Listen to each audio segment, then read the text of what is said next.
आदरणीय ताई जी, नगर के अध्यक्ष,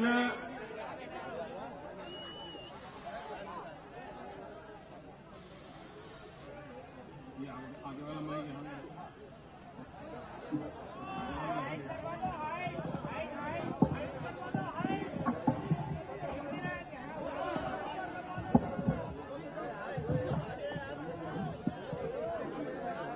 रमेश मेंदोला, बहन उषा ठाकुर, मालिनी गौड़, महेंद्र हाड़िया, भाई कैलाश विजयवर्गीश, भाई जीतू, भाई रोजेश सोनकर जी, मंच पर विराजमान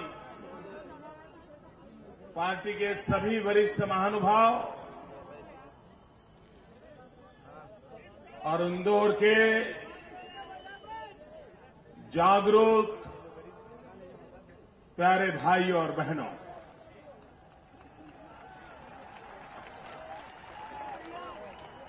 मैं इंदौर बहुत बार आया हूं।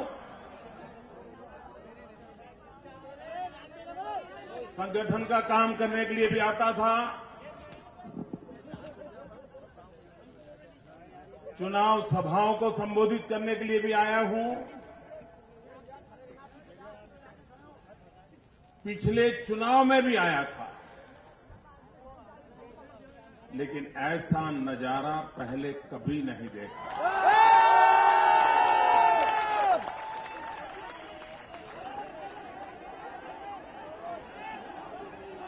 जितनी भीड़ इस मैदान में है, उससे ज्यादा भीड़ एयरपोर्ट से यहां तक आने पर पूरे रास्ते भर लोग भाजपा भाजपा कर रहे हैं।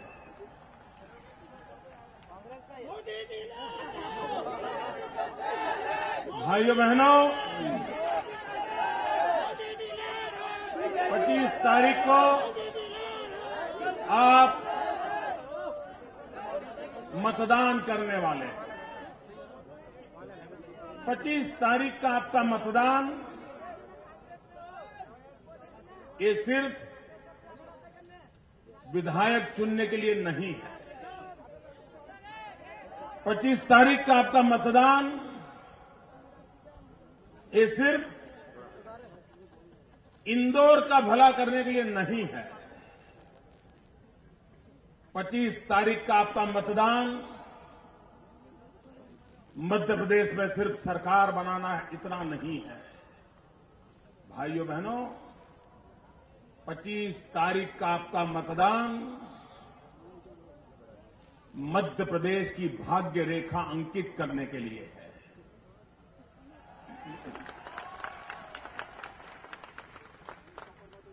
आप मध्य प्रदेश को आगे ले जाना चाहते हैं या मध्य प्रदेश को पीछे? आगे!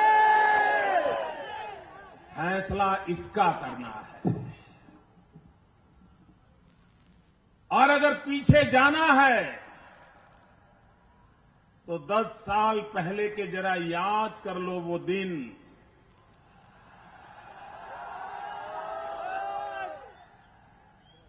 बंटाधार कर दिया था।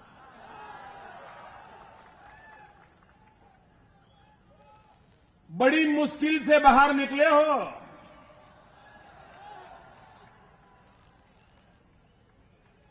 और अगर कहीं किसी कोने में भी गलती हो गई और अगर फिर 5 वर्ष के लिए फंस गए तो वो नुकसान 5 साल का नहीं, 50 साल का नुकसान होगा। मैं आपको कहने आया।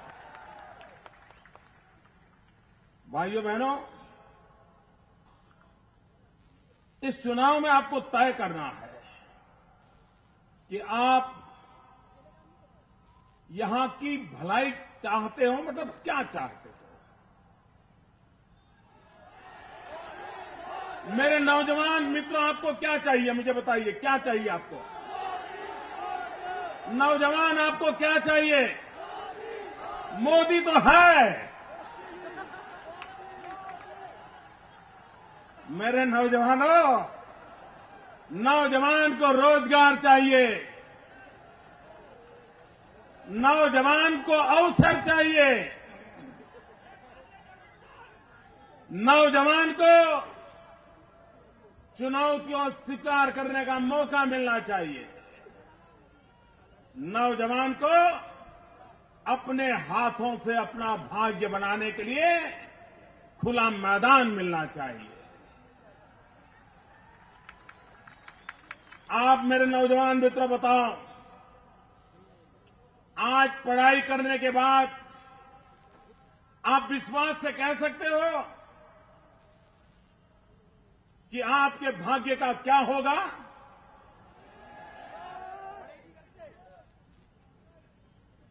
यह सुरक्षा, ये अनिश्चितता अगर देश के नौजवान के मन में है, तो देश का नौजवान जो खुद के लिए कुछ नहीं कर पा रहा, वो देश के लिए क्या कर पाएगा? और इसलिए भाइयों बहनों, अगर हमें विकास करना है तो हमें नौजवानों को रोजगार मिले, बेरोजगारी खत्म हो, इस पर ध्यान केंद्रित करना पड़ेगा। वो चाहे कृषि विकास से हो, चाहे औद्योगिक विकास से हो, या चाहे सर्विस सेक्टर से हो। लेकिन अगर हमें विकास करना है तो विकास हमारे देश की युवा पीढ़ी को ध्यान में रख के करना होगा, देश के नौजवानों को ध्यान में रख के करना होगा। और जब मैं नौजवान कहता हूं, वो मतलब सिर्फ शहर के नौजवान की बात नहीं करता हूं, गांव गरीब किसान के बेटे की भी बात कर रहा हूं, आदिवासी बेटे की भी बात कर रहा हूं, दलित पीड़ित शोषित के बेटे की भी बात कर रहा हूं। हर किसी को रोजगार का अवसर चाहिए, और रोजगार आएगा कहां से? अगर विकास नहीं हो रहा है, नए निर्माण कार्य नहीं हो रहे हैं, मैन्युफैक्चरिंग सेक्टर आगे नहीं बढ़ रहा है, रोजगार कहां से आएगा? भाइयों बहनों, मैं शिवराज जी का अभिनंदन करना चाहता हूं, बधाई देना चाहता हूं। उन्होंने सरकार में न सिर्फ वर्तमान पीढ़ी की चिंता की है, लेकिन उन्होंने आने वाली पीढ़ी की भी चिंता की है।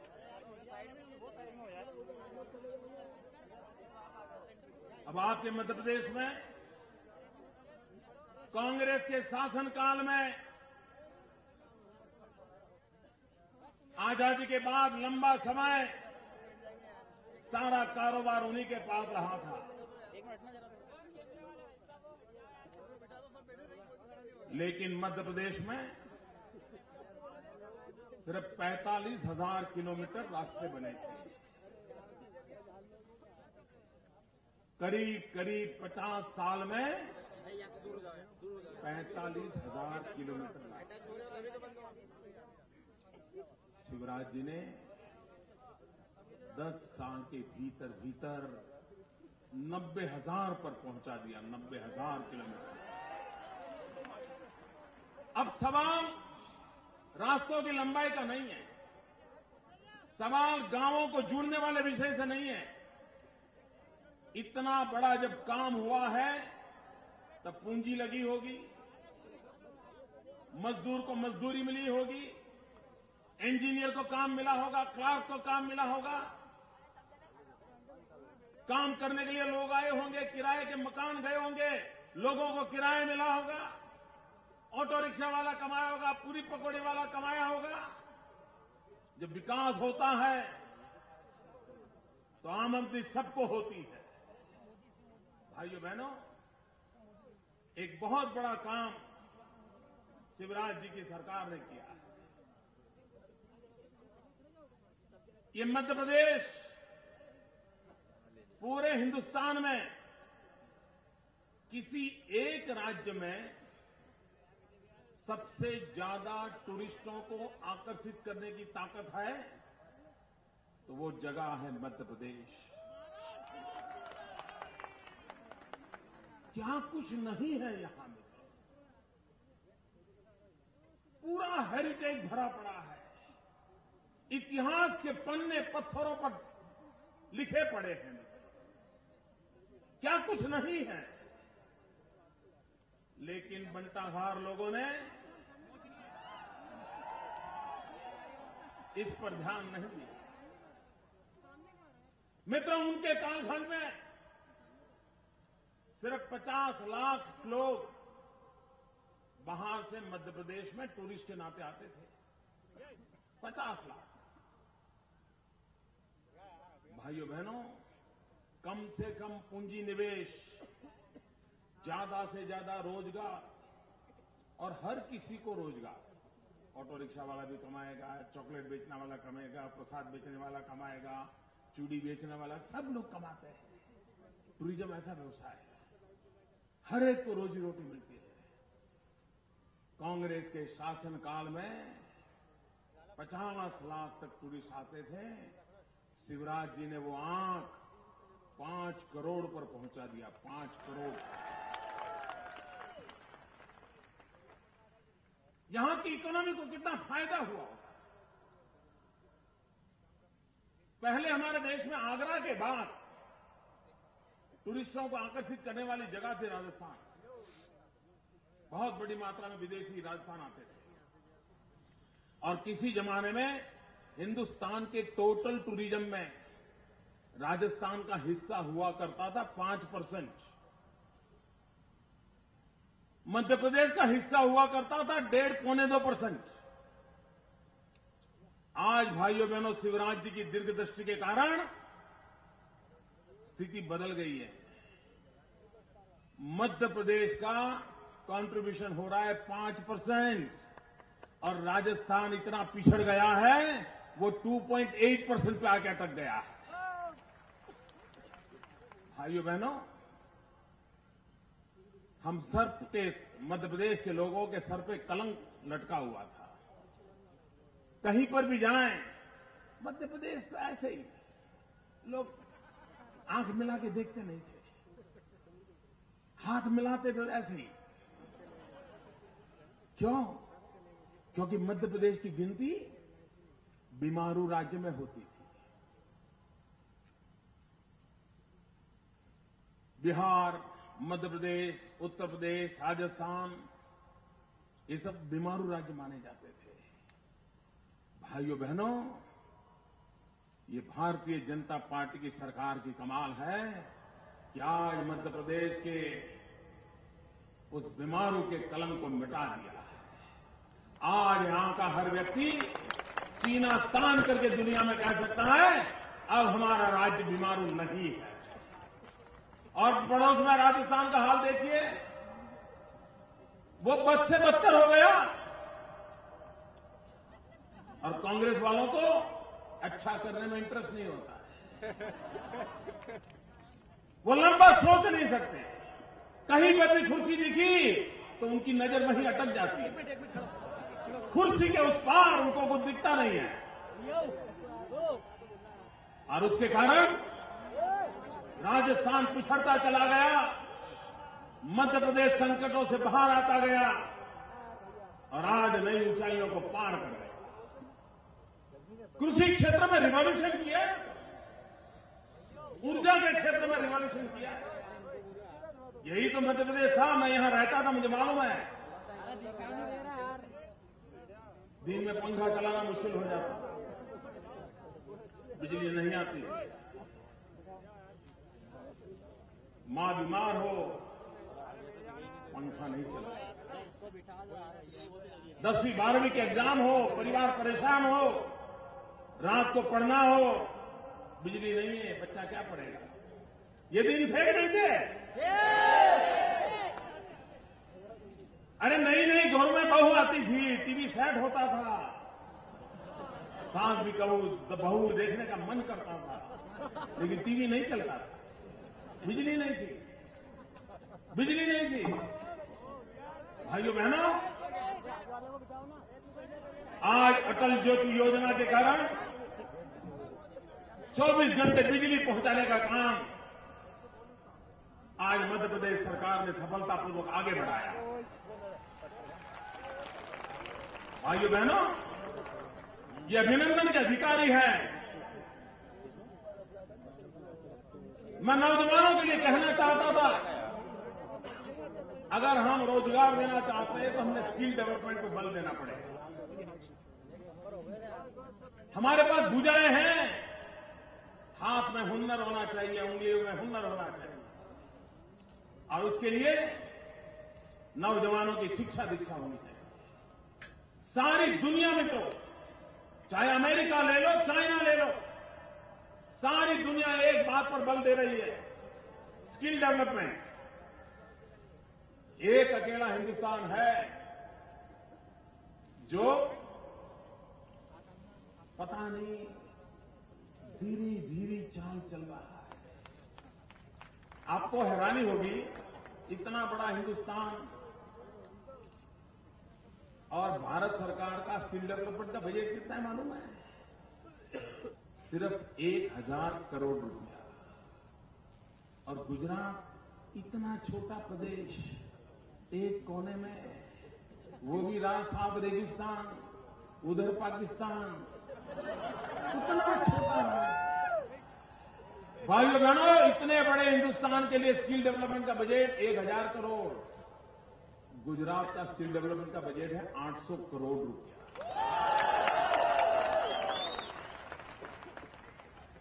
दिल्ली सरकार को प्रायोरिटी कुछ समझ नहीं आ रही है, कौन सी प्राथमिकता होनी चाहिए। यह देश 65% जनसंख्या 35 से कम आयु की है। अगर 65% जनसंख्या 35 से कम आयु की है, तो राष्ट्र को आगे बनाने के लिए कितना बड़ी युवा शक्ति हमारे साथ है। लेकिन भाइयों बहनों, कांग्रेस के लिए युवा ये सिर्फ वोटर है, हमारे लिए युवा एक पावर है। युवा हिंदुस्तान का पावर है, हमें युवा को एम्पावर करना होगा। ये जब स्किल डेवलपमेंट का दुनिया भर में तूफान चला, मैंने भी एक बार हमारे मुख्यमंत्रियों की मीटिंग से तो बड़ा जोरदार भाषण दे दिया। वहां धीरे धीरे स्किल डेवलपमेंट में भारत सरकार काम करने लगी। किया क्या? पहले उन्होंने एक स्किल डेवलपमेंट के लिए प्रधानमंत्री के नेतृत्व में योजना बनाई। 15 दिन 25 दिन के बाद उसके नीचे एक दूसरा बच्चा पैदा कर और 2.5 साल तक कोई काम नहीं किया, सब कुछ मौन, पूरी सरकार मौन। लोग पूछ रहे थे क्या हुआ, कुछ नहीं हुआ। उसके बाद उन्होंने 2.5 साल के बाद एक एडवाइजर को नियुक्त किया। फिर क्या हुआ, कुछ नहीं। फिर अभी 2013 में क्या किया, 4 साल के बाद जितनी कमेटियां बनाई थी सारी भंग कर दी और एक नई कमेटी बनाई। आप देखिए साहब, ये कमेटियां ही कमेटियां बनाते रहते हैं स्किल डेवलपमेंट के लिए। मुझे लगता है वो कमेटियों बनाने का स्किल डेवलप कर रहे हैं, लेकिन नौजवानों का स्किल डेवलप हो, इसके लिए उनके पास कोई योजना नहीं है। अगर ये स्थिति है तो नौजवानों को रोजगार मिलने की संभावना नहीं है। भाइयों बहनों, जब मैडम सोनिया जी और राहुल जी, प्रधानमंत्री जी 2009 में जब चुनाव के लिए आए थे, लोकसभा के लिए वोट मांग रहे थे, कांग्रेस पार्टी ने 2009 में वादा किया था कि दिल्ली में उनकी सरकार बनेगी तो हर वर्ष 1 करोड़ नौजवानों को रोजगार मिलेगा, ऐसा उन्होंने कहा। भाइयों बहनों, मैं आज इंदौर वालों से पूछना चाहता हूं, कांग्रेस पार्टी ने 1 करोड़ लोगों को हर वर्ष रोजगार देने के लिए वादा किया था। आपको दिल्ली सरकार ने रोजगार दिया है भाइयों? पूरी ताकत से बोलो, उनको सुनाई दे जरा। आपको रोजगार मिला है? दिल्ली सरकार ने आपको नौकरी दी है? दिल्ली सरकार ने आपके लिए कोई योजना की है? इसका मतलब वो झूठे वादे करते हैं ना, झूठे वादे करते हैं ना। क्या उनके वादों पर भरोसा करना चाहिए? उन्होंने वादा खिलाफी की, उन्होंने वादा तोड़ा, आप नाता तोड़ोगे? पक्का? जिन्होंने वादा तोड़ा उनसे नाता तोड़ो। भाइयों बहनों, आप कैसे भरोसा कर सकते हैं लोगों पर? और अभी फिर मैं हैरान हूं साहब, इस चुनाव के अंदर भांति भांति के वादे किए हैं। पता नहीं मेरी गुजरात की तिजोरी भी उठाई लेके जाएंगे तो भी काम पूरा नहीं कर सकते। मैं उनको एक चैलेंज करता हूं। अभी 25 तारीख के पहले 2-3 दिन बाकी है ना, 3 दिन बाकी है। मैडम सोनिया जी, एक काम करो, एक काम करो। आपने कहा है कि आप गरीबों को 35 किलो गेहूं मुफ्त में दे देंगे, ऐसा कहा है ना? ऐसा कहा है भैया? महाराष्ट्र में किसकी सरकार है? महाराष्ट्र में किसकी सरकार है? कर्नाटक में किसकी सरकार है? आंध्र में किसकी सरकार है? इतना सारा यहां बोल रहे हो, वहां करके दिखाओ ना। जो महाराष्ट्र के लोगों के प्रति आपका प्यार नहीं है क्या? क्या कर्नाटक के लोग आपके नहीं है क्या? क्या आंध्र का गरीब आपका गरीब नहीं है क्या? अरे हिम्मत है, अभी 3 दिन बचे हैं मैडम सोनिया जी, आप वहां पर एक चीज लागू करके दिखाओ। मैं खुद यहां पब्लिकली आके कहूंगा कि भाई उन्होंने काम किया है, उन पे भरोसा करो। लेकिन नहीं करेंगे। ये वादे, ये सिर्फ चुनाव के लिए वादे किए जा रहे हैं। वोट बटोरने के लिए आपकी आंख में धूल चौंकी जा रही है। आप कहिए भैया, इन्होंने सरकार बनाने के बाद 100 दिन में महंगाई दूर करेंगे, ऐसा कहा था। ऐसे ढीला ढीला बोलोगे तो महंगाई कैसे जाएगी? महंगाई दूर करने के लिए कहा था।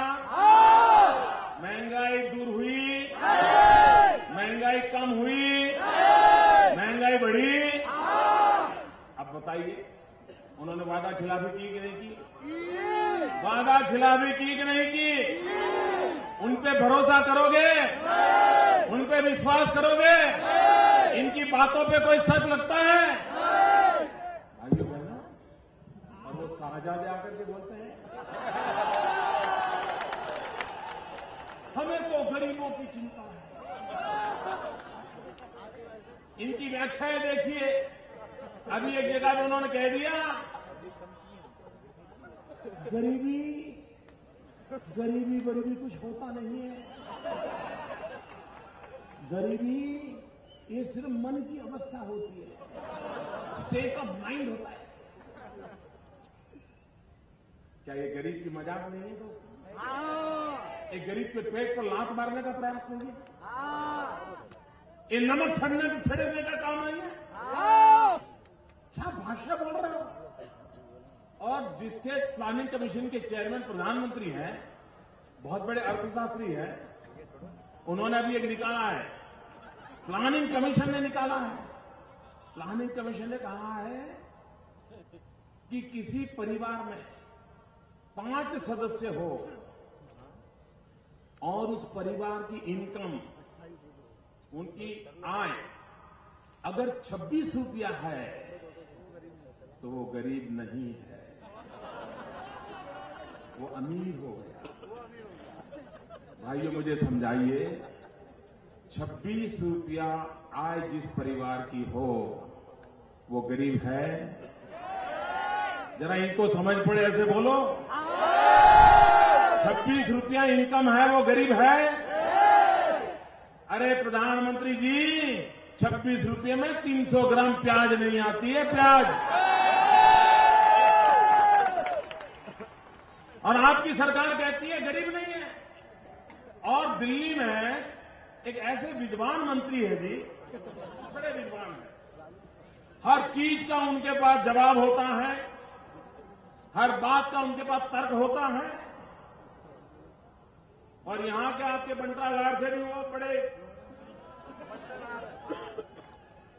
उन्होंने भी कह दिया कि सब्जी और प्याज के दाम इसलिए बढ़ रहे हैं कि गरीब पहले सिर्फ रोटी खाता था, अब वो 2-2 सब्जी खाता है।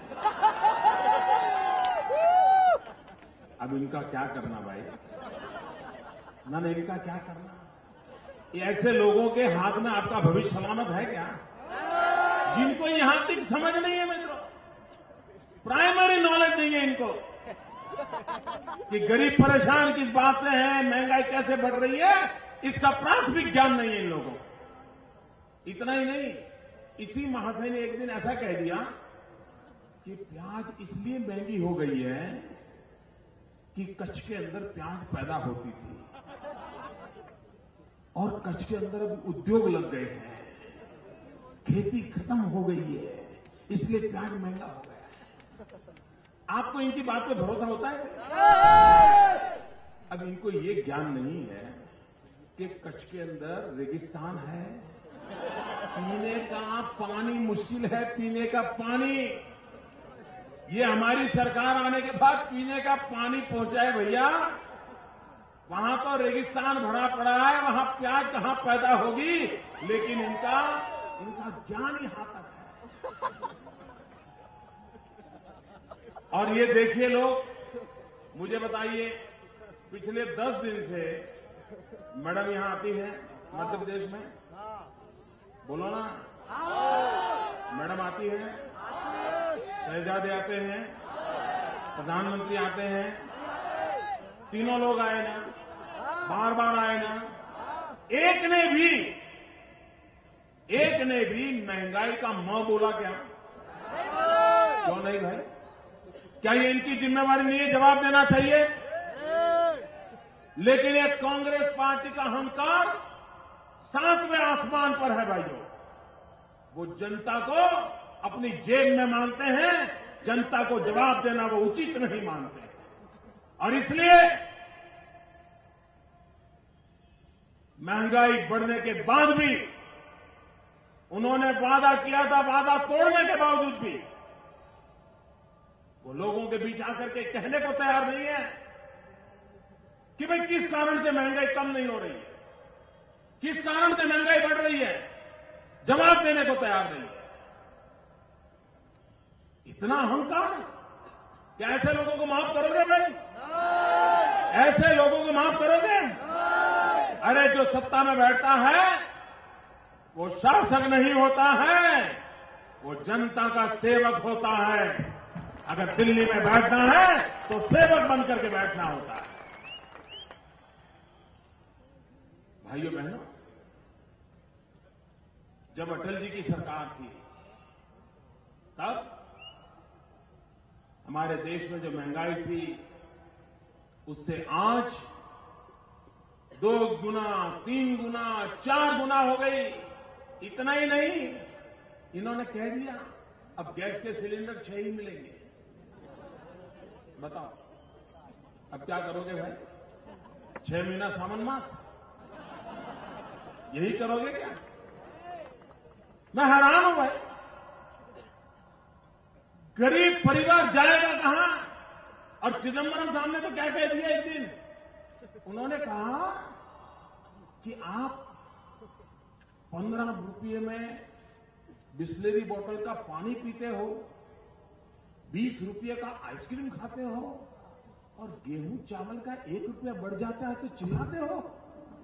क्या भाषा है इनकी?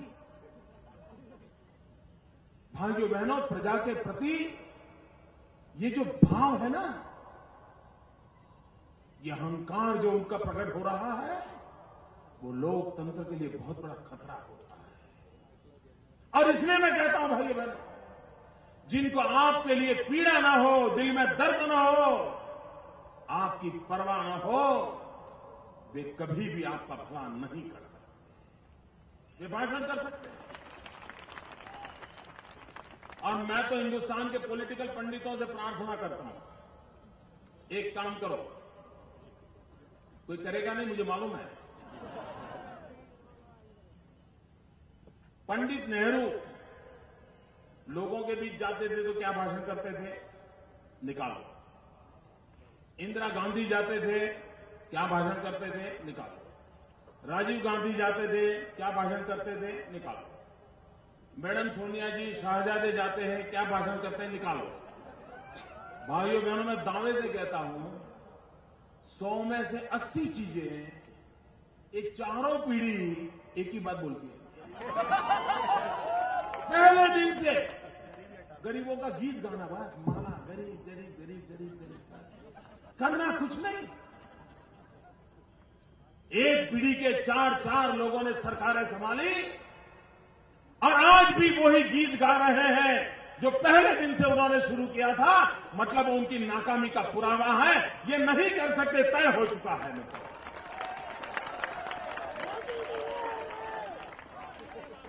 और इसलिए हम कहते हैं कि इनके भरोसे देश नहीं चल सकता है। अभी शाहजादे बहुत गुस्से में आते हैं तो पता नहीं क्या कुछ कह देते हैं। उन्होंने कह दिया भाजपा चोर है।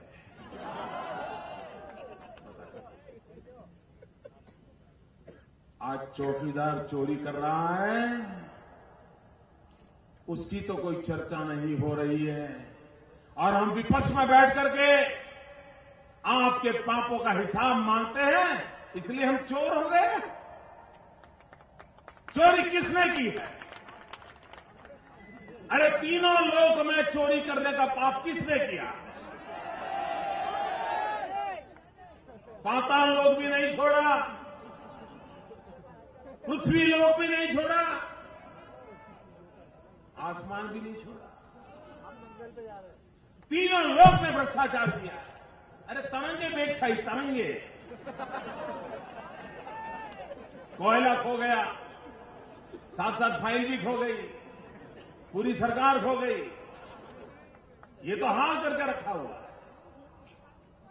भाइयों बहनों, ये भ्रष्टाचार के संबंध में क्या करेंगे? देश को भ्रष्टाचार से कैसे बचाएंगे? विदेशों में जो धन पड़ा है उसके लिए क्या करेंगे? इसके लिए जवाब देने के लिए तैयार नहीं है।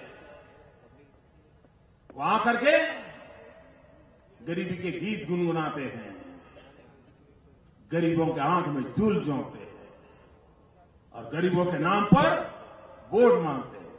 भाइयों बहनों, मेरे पास एक बड़ा इंटरेस्टिंग फिगर है, मैं देना चाहता हूं।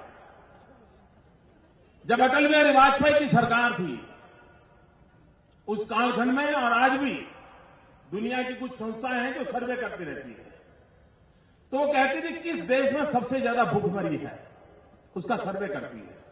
तो उन्होंने निकाला था दुनिया में 119 देश ऐसे हैं जिसमें भूखमरी है।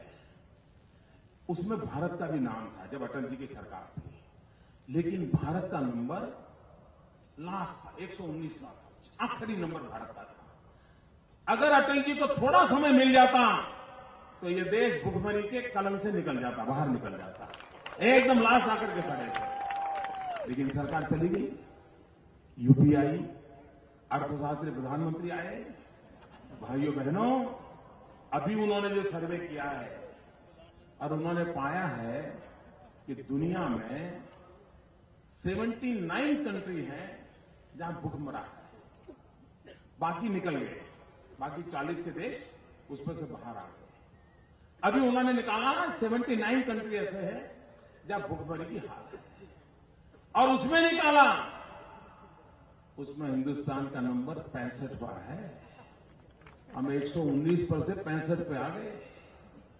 यानी हमारी भूखमरी बढ़ी। भाइयों बहनों, पाकिस्तान, श्रीलंका, युगांडा, ये भी हमारे से पीछे है। क्या दिया आपने? 10 साल में देश को भूखमरी देने का पाप आपने दिया। और आप क्या क्या भाषण करते हैं? वो कहते हैं कि बीमारी के बीच एक दीवार है, दीवार। अब बताइए, गरीबी के आगे एक दीवार है, दीवार, ऐसा कहते हैं। मैं पूछना चाहता हूं, ये दीवार और दरार करने के काम किसने किए? ये दीवारें, अमीर और गरीब के बीच दीवार किसने पैदा की? अगले और पिछड़े के बीच में दीवार किसने पैदा की? शहर और गांव के बीच दीवार किसने पैदा की? ये पाप आपने किए। सरकार और जनता के बीच भी आपने दीवार पैदा की। आपको कुछ नहीं दिखाई देता। और भाइयों बहनों, जिनके पास देश को आगे कैसे ले जाएंगे, इसकी सोच नहीं है, कुछ करने के लिए हौसला नहीं है, वो भाइयों बहनों न देश को बचा सकते हैं, न देश को कुछ दे सकते हैं। आप देखिए, सुरक्षा के क्षेत्र में क्या हाल है। पाकिस्तान की सेना आकर के हमारे जवानों के सर काट के ले जा रहा है।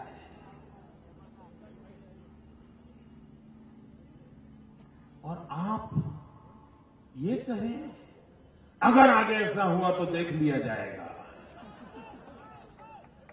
उसके थोड़े दिन के बाद पाकिस्तान की सेना ने आकर के बंकरों में हमारे जवानों को गोलियां मार करके भून दिया। तो डिफेंस मिनिस्टर ने पार्लियामेंट में क्या कहा? पार्लियामेंट में कहा कि पाकिस्तानी सैन्य के कपड़े पहन करके कुछ लोग आए थे, तो सेना ने विरोध किया। डिफेंस मिनिस्टर ने जो कहा उसके खिलाफ सेना ने कहा नहीं, जो लोग आए थे वो पाकिस्तानी सैनिक थे, सिर्फ कपड़े पहनकर आए हुए टेररिस्ट नहीं थे। अब ये तो हाल है। डिफेंस मिनिस्टर और हमारी आर्मी, इनके बीच में भी तालमेल नहीं है। तो मुझे बताइए भैया, हमारी सुरक्षा कौन करेगा? कौन बचाएगा हमें? भाइयों बहनों, देश का दुर्भाग्य देखिए, ये लोग, पाकिस्तान की सेना हमारा सर काट लेती है और कुछ दिन बाद पाकिस्तान के प्रधानमंत्री आते हैं तो जयपुर में चिकन बिरयानी का भोजन कराते हैं और कहते क्या है, ये तो प्रोटोकॉल है। तो क्या उनका प्रोटोकॉल सर काटना है क्या? भाइयों बहनों, कांग्रेस पार्टी के पास न दिशा है, न देश की दशा सुधारने के लिए उनके पास कोई दृष्टि है, कोई कार्यक्रम है। ये ऐसी पार्टी है जिसके पास नेता भी नहीं है, नीति भी नहीं है, नियत भी नहीं है। भाइयों बहनों, एक कांग्रेस पार्टी की कमाल देखिए, उसके जन्म से आज तक उसने कितनी बार नाम बदले। इंडियन नेशनल कांग्रेस, वहां से निकलते निकलते कभी संस्था कांग्रेस हो गई, कभी सिंडिकेट कांग्रेस हो गई, कभी कांग्रेस आई हो गई। उस समय कांग्रेस आई इंदिरा थी, अब कांग्रेस आई का मतलब क्या है? इटली। ये तो हाल हो रहा है। उन्होंने नाम बदला पार्टी का, निशान भी बदला। पहले 2 बैलों की जोड़ी लेकर के आते थे, वो कत्ल खाने चला गया। फिर गाय बछड़ा लाए, वो भी कत्ल खाने चला गया। अब हाथ लेकर के आए हैं। और ये कांग्रेस वालों को पहचानना भाई, चुनाव जब आते हैं ना तो हाथ जोड़ते हैं, फिर हाथ मिलाते हैं, फिर हाथ दिखाते हैं, उसके बाद हाथ आजमाते हैं और मौका मिलते ही हाथ की सफाई शुरू। ये हाथ की सफाई वालों से बच के रहना होगा। भाइयों बहनों, ये कांग्रेस पार्टी देश का भविष्य नहीं बदल सकती। और मैं विश्वास से कहता हूं, शिवराज जी ने जिस प्रकार से मध्य प्रदेश को आगे बढ़ाया है, आज गुजरात सारे हिंदुस्तान में विकास की चर्चा हो रही है। क्यों हो रही है भैया? आज गुजरात की इतनी चर्चा क्यों हो रही है? ये विकास क्यों हो रहा है गुजरात में? किसके कारण हो रहा है? भाइयों बहनों, ये गुजरात का विकास नरेंद्र मोदी के कारण नहीं हो रहा है। ये विकास इसलिए हो रहा है क्योंकि गुजरात की जनता ने तीसरी बार भाजपा की सरकार बनाई, काम करने का अवसर दिया है। आप भी शिवराज जी को तीसरी बार सरकार बना दोगे, मैं दावे से कहता हूं 5 साल के भीतर 5 साल के भीतर वे मध्य प्रदेश को गुजरात से भी आगे ले जाएंगे, ये मैं विश्वास से कहता हूं। भाइयों बहनों, अभी तो शिवराज जी को बहुत तकलीफ है। अभी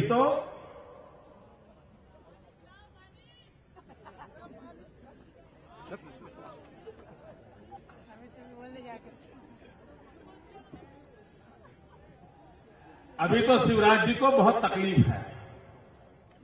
एक तकलीफ तो ये थी, जब यहां भाजपा की सरकार बनी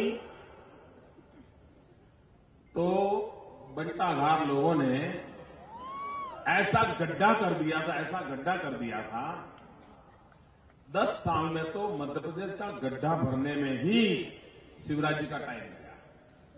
बहुत मेहनत करनी पड़ी, सारी पुरानी बुराइयां मिटाते बड़ी मुश्किल से बराबरी में लाए। दूसरी मुसीबत थी, आए दिन दिल्ली की सरकार परेशान करे, बातें करे, काम कुछ न करे। आपको मालूम है, इंदौर दाहोद रेलवे लाइन याद है?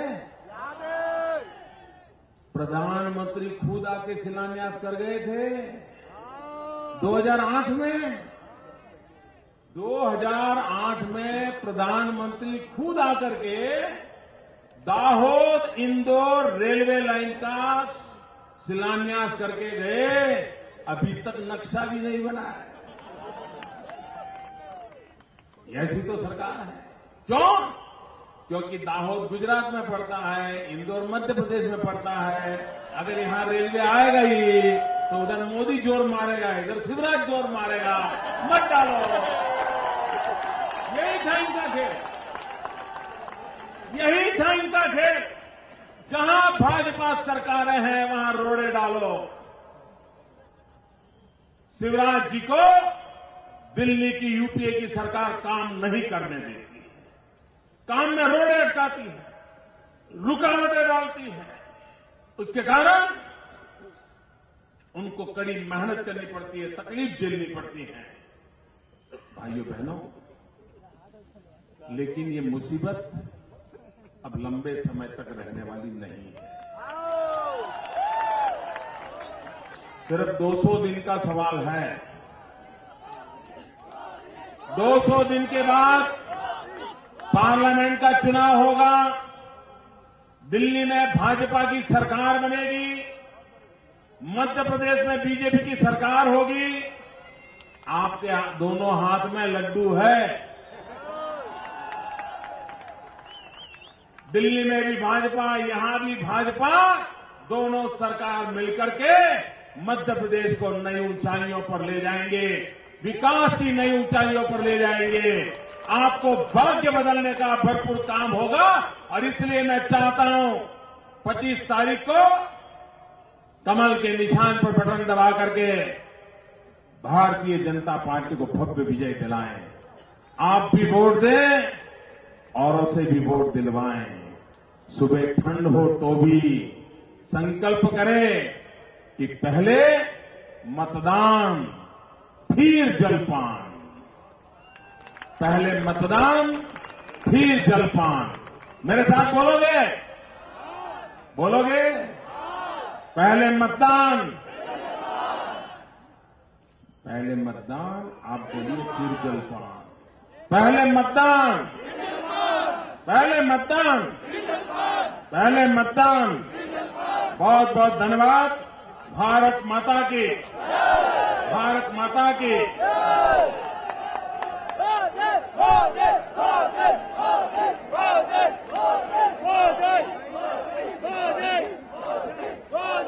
आभार प्रदर्शन के लिए मैं महापौर जी से निवेदन करूंगा, आभार प्रदर्शन करें।